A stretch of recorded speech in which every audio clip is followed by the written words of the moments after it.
अस्सलामुअलैकुम वरहमतुल्लाहि वबरकातुहू। नाज़रीन, इस्तकबाल है आपका हमारे यूट्यूब चैनल हमद टीवी देवबंद पर। नाज़रीन किराम, अमीरुल हिंद हज़रत मौलाना सैयद अरशद मदनी साहब के मुतालिक ये ख़बर मौसूल हुई है, आपके साथ हम शेयर कर रहे हैं।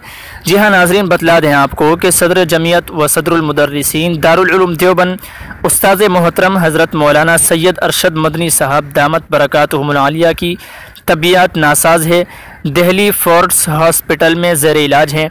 आप तमाम अहबाब से दुआओं की दरख्वास्त है, अल्लाह ताला हज़रत वाला को शिफ़ाए कामिला आजिला मुस्तमिर्रा दाइमा अता फ़रमाए, आमीन। नाज़रीन किराम, आपसे गुजारिश है अपनी खुसूसी दुआओं में हज़रत वाला को याद रखें। दुआ फ़रमाए अल्लाह ताला हज़रत को शिफ़ा अता फ़रमाए, और दुआ फ़रमाए अल्लाह ताला हज़रत वाला की नज़र बद से हिफाजत फ़रमाए और जल्द अज जल्द हज़रत को शिफ़ा अता फ़रमाए। अल्लाह ताला हज़रत की उम्र में बरकत अता फ़रमाए। नाज़रीन किराम, कमेंट बॉक्स में दुआ या जुमला ज़रूर लिखिएगा। अस्सलामु अलैकुम वरहमतुल्लाहि वबरकातुहू।